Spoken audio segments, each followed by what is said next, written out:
as time flies by, you'll open up your eyes wide. You feel it's gonna go your way. Hey, hey, it's a brand new day. Hey, hey, hey. Welcome back to Marbella Now. My name is Nicole King and I'm delighted to welcome another CIT Marbella Guest of the Week.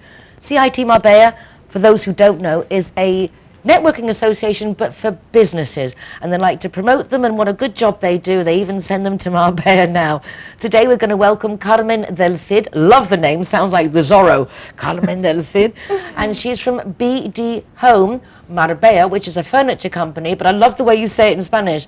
BD Home Marbella. BD Home Marbella. BD Home Marbella. Lovely. Lovely to meet you, Carmen. Love to meet you too. So tell me a little bit about your furniture shop. I went online to the website and it's so very me, so very, obviously now I meet you, a reflection of elegance, everything's so well coordinated. How did you come up with doing a furniture store? My store started 25 years ago. This month we are 25 years. Yes. Congratulations! I want where's the champagne? Champagne for you. And in the first time we come in only with mattresses and beds and linen and pillows, but the customer asked to me if we have furniture and all the things about the home. And step by step, we start to put more things, and now we have all the things about the home. Do you do the buying, the choosing yourself? Yes. Do you travel to go and do your buying? No, now it's... With the exception of 2020? Yes, but usually we come in to Germany, to Barcelona, to Madrid, Sweden. We come into different places for see what have there, what use there. But when somebody come here from these countries, are very easy for us to show the things that they like. Do you have a completely international clientele being here at the Marbella? Yes, more than 70% that our customer coming from another places. Where are you based? Where are you located? Where is the shop? The shop is very near to, for example, Goyo, that all the people know. Right, it's Goyo. in the Marbella Center where the old post office used to be. And is in the same street. It's 3 minutes walking, and it's very easy to find. It's in Antonio Herrero, number 3. Antonio Herrero. Antonio Herrero, number 3, but it's right by Goya, which is a very emblematic coffee shop. I've been going there since I was young, so it's nice to have those things. Are you from Marbella yourself? No, I'm from Malaga, capital. But my father started here. We have a different shop in different places from Malaga. And when he put the shop here in Marbella 25 years ago, he thinking that it's better for me that I work here, better than from Malaga. That was very nice of him. Yes, for me it's very good. So you've been here a very long time. Malaga is somewhere that you go often, because there's a big difference of being in Marbella with all our intensified 147 nationalities than going to the city where really we just don't seem to disappear in the crowd. Yes. Now it's coming more people internationally in Malaga capital, but really it's a different feeling when you have a shop there than when you have a shop here. Really. I know having a shop is nice to have tourists, but how do you feel as Malagueños when those huge cruise liners come into Malaga and thousands of people suddenly get off? That must be quite intimidating. Yes, really. When I stay here, and sometimes years ago coming to Malaga and see a lot of people in the center of the Malaga that is impossible to come to any place, it's a little bit overwhelming. Yes, it's overwhelming, it's intimidating.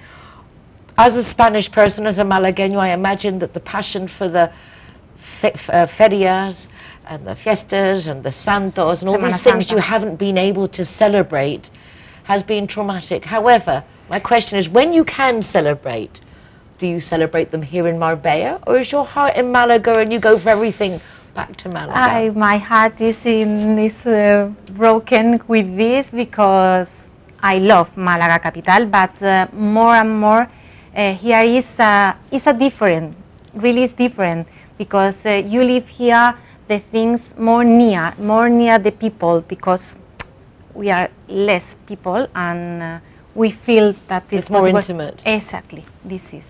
I think so. I love to stay here, really. It's really nice because the Spanish customs of going to the main square for New Year's Eve and all these things that you do in the street together, all the ferias, it must be heartbreaking for you all, because I know that something, even I've been here so many years and I appreciate the passion, I don't feel it. I don't feel how you feel when it's time to put on this dress and get out the castañuelas and to go to the casetas. Really, when you are from Malaga or from Andalusia, no, and you listen the music, the Spanish music, or the castañuelas, like you say, or it's something that say to you, coming up and dancing and coming up and singing. No, it's something that you have inside. I don't know what is, but you feel, really. You do, and it shows, and it's a nice thing that we can share, and it's such a shame that none of it's happening right now. All those people who are, all the ferias, I'm just thinking of the amount of people out of work, how many people live off the fiestas and ferias. Absolutely dramatic. Anyway, let's go back to the good things. Your shop is open, obviously. Yes. Can people come in and say, I want you to decorate my apartment? Just go ahead and do it. Do you cover that? Yes. You can do everything. I cover now, in this moment, I cover complete. Kitchen, bathroom, sitting room, bedroom, really.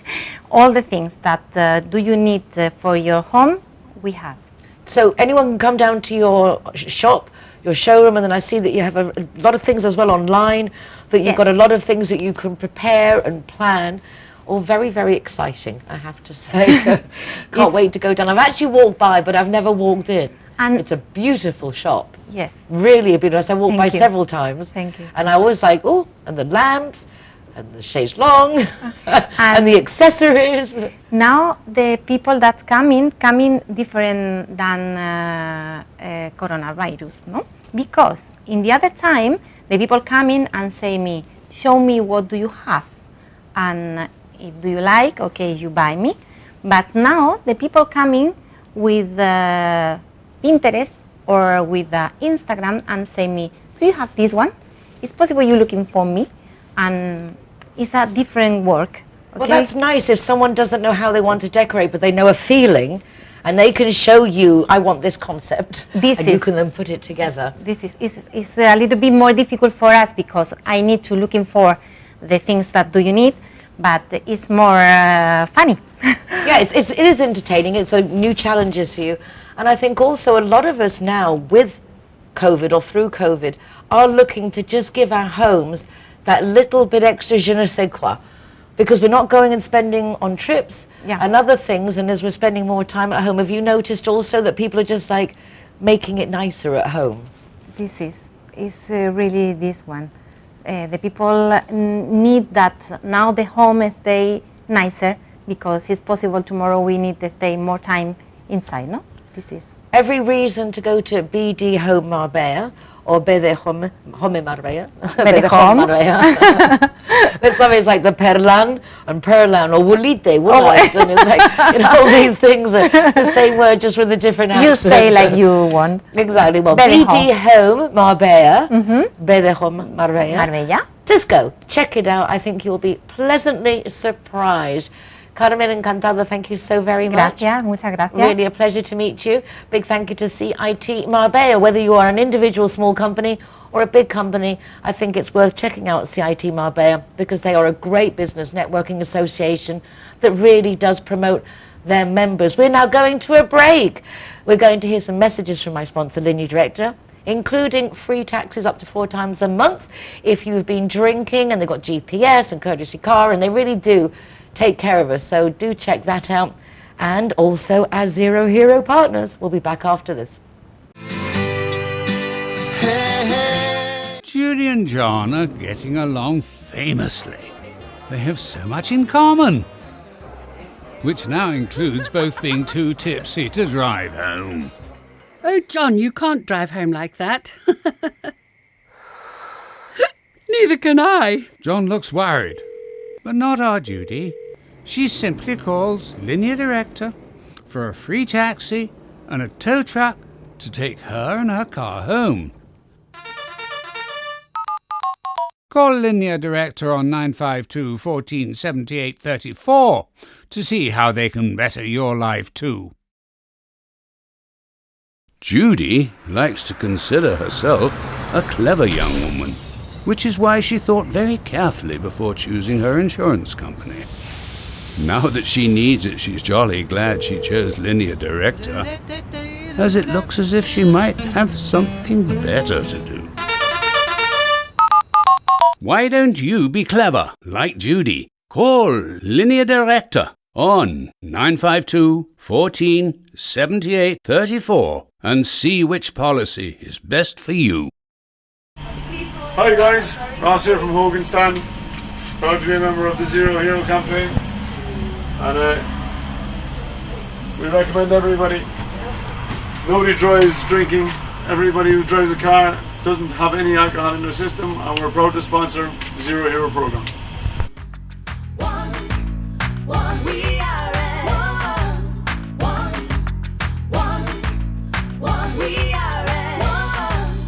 G-Wine is happy to be Zero Hero partner. How cool is that? G-Wine. Glad and are proud to present Zero the Hero. Never drink and drive. McNulty's is proud to be a Zero Hero partner. Out of bounds, Zero Hero partners. Here we are, things are going on. Delighted to welcome everybody and to be part of the Zero Hero campaign. Delighted. Hi guys, Kazakhstan is proud to welcome the Zero Heroes. So come on in and enjoy free soft drinks for anyone who is the designated driver. Thank you, Nicole.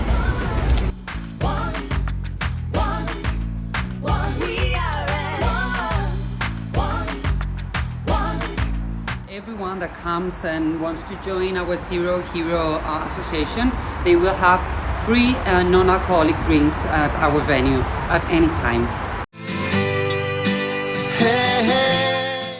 Good morning, Lynn Fisher. Nice to be back on the course with you. Isn't it a beautiful day? It is, and you know something? It doesn't even bother the sound of the lawnmower because you've got the smell of the fresh cut grass. Just feels so fresh and welcoming. Lovely to feel a bit of warmth, don't you think, Nicole, today? It is, particularly with the April showers that we're still experiencing. Yeah. Anyway, you've dragged me up the top of the mountain to come to the Marbella Club Golf Resort. Higher and higher each time we come out. This is really That's spectacular. I'd never been here, never even realised it existed. No, well, it's a bit of a special place. It's accessory to the Marbella Club Hotel, and the reason why we're here today is because I'm going to introduce you. I'd like you to meet two very good people who have put so much into golf over their lifetime here so far on the Costa del Sol. One will be David Steele and the other is Rod Bastard. Now, David Steele is going to be doing a marathon for charity, which he will tell you all about in the interview. Now, Rod, he is something special. He has so many strings to his bow. He should be a musician. He will tell you all about what he does here at the Marbella Club Golf Resort, but he is a great supporter. And these two gentlemen are really what can I say? They're really supporting your hashtag Better Together, because that's what they are, better together. He is supporting David in what he is doing for the marathon, for the charity. And the charity is Kudeca, not the Kudeca, and the charity is for La Linea. Correct, yes. He does a lot for that area, he really does. It's a very, very poor relation of the Costa del Sol, and he's done a lot over the years, which I'm sure he's going to tell you about. Looking forward to it, and looking forward to exploring the club. Absolutely. We'll have to come back on another day just to cover the club. Oh, I think we need to. There's some spectacular views on the top which you just cannot miss. And I hear Rod really is got a lot of accomplishments under his belt. So we'll leave today to concentrate on David. But you know, a lot of things are really nice things about him. I do. He's a very modest man, but I'm not going to say too much about that, because I'm sure what he doesn't tell you, I'm going to tell you another day. Okay, let's go in. Okay, let's go. Some names really resound with us, and David Steele is certainly one of them. I've heard of David Steele, the politician. This David Steele says is also a cricketer. A very famous cricketer, played for Northamptonshire, yeah. Very grey-haired he was, not like me, I've never had any hair. So. And your claim to fame, David? I'm an ex-European Tour player. I played the European Tour for 8 years, and then I came to live here in Marbella in 1983. Wow, so you've retired to a place that you can just carry on your passion. That's very true. And you are now applying that passion to raise funds for a worthy cause by doing a marathon golf session. Is that correct? Tell us a bit about this great incentive. Well, I've done 3 golf marathons. The first one was in 1993 at San Roque Club, and I raised money for the local community in Guadiaro, and I bought them an ambulance. And then in 2003 I tried to break the world record for the most number of holes played in 24 hours using a buggy, and I raised money for cancer research, Kudeca, and raised nearly €100,000 for that cause. Wow, I mean, that's serious money. That is serious. You've got serious people backing you. A lot of good helpers. I had a very good team behind me, and unfortunately I didn't quite break the world record, but I came very, very close. The last 2 hours I had a lot of pain in my tendons in my wrists. I got thrown out of the buggy a couple of times, so it was a bit of a painful experience, but it was all very worthwhile to see a lot of happy people when I presented them with their checks. So this will be my 3rd marathon, which I'm doing at El Higueral in Benavís on the 7th of June, and then I'm doing a charity golf tournament at the recently refurbished San Roque Old Golf Course. How can we sponsor you? How can we help you? I have a GoFundMe page, so you can donate on GoFundMe, and you can follow me on Facebook, Twitter, Instagram, and I've got a very good team helping me to organise this event. And what are your objectives? My objectives are to try and play 18 rounds of golf in 14 hours. 18 rounds of golf in 14 hours? Yep, that's my... Dare I ask you how old you are? Is that allowed? Retirement age. I've become a pensioner in September. I find it hard to get up in the mornings, let alone go play 18. So this is going to be I've decided this is going to be my swan song. I mean, over the years I've raised a lot of money for charities. My brother and I also organised a tournament in Portugal with Jimmy Tarbuck, the very famous Liverpudlian comedian. He has a holiday home in Portugal. He used to live here in Atalaya for many years. And they have a hospice in Faro, El Refugio. And over the years we've raised over €1 million for this hospice in Faro. So hopefully we can start getting more money for the hospice in La Linea. They're really, obviously over the last 13 months with the pandemic, it's a lot of people are suffering, and up to now we've had a lot of very generous donations, and so let's hope for more generations coming in, and it's all for a good charity. So in an ideal world, how much are you looking to raise? €50,000. At the moment, we have just over 11,000 that have been pledged. The GoFundMe is a little bit slow, but hopefully, it's, as we get closer to the event, it'll pick up. So we're well on target. We have a committee meeting on Thursday, and Hilly Williams is coming up from the Centro Contigo in La Linea to make a presentation to our committee, and then next week we'll be going down to visit the kids and see the hospice. When are you going to be playing? The charity, the marathon is the 7th, Monday the 7th at El Higueral, and the charity tournament is on the following Saturday at San Roque. Wish you the best of luck. I mean, I'm sure you're proud of your career, but what you're doing now is so highly awesome. I hate using that word, but it's awesome. Well, it's certainly creating a lot of interest. A lot of people talking about it. If you go onto Facebook and just look for the Marathon Man, there's certainly a lot of very interesting comments. And I think in this day and age, when you watch professional golf on television, it's very, very slow. And golf doesn't have to be slow. You can play at a good speed and still enjoy the game. And I will prove that point on the 7th of June. Do you hope for any Guinness Book of Record? No, my attempt was the 24-hour. There are a number of world records, but the one that I attempted to break was the 24-hour one using a buggy, and I failed by 9 holes. But I had very, very sore wrists, and You didn't fail. You just achieved so much more than just a name in a book. You achieved so much more than that. Well, David, we will, if you don't mind, continue to follow your progress and report back to our viewers of how you're doing. I look forward to doing that. I look forward to watching. Thank you very much. Good morning, Rod. I've had a hair-raising trip up to, I don't know what tee we're on or where we are. We're on tee number 10 and you survived it well, like a champ. I did. I was going to record on the way up, but I just hung on for dear life in your company car. In fact, that'll be as fast as David will be shooting around the golf course when he does his marathon. Well, a very exciting news to hear what David's doing, and really nice, as I understand it, you as director of the Marbella Club Golf Resort and also El Higueral, where David's going to be doing his marathon. You've given him the cause to go and play. Yeah, I've known David for many years now, and apart from him being a wonderful golfer, and you'll see from the quality of his golf, he's just a wonderful guy. He's been part of the golfing scene all around the world, but down here for ages.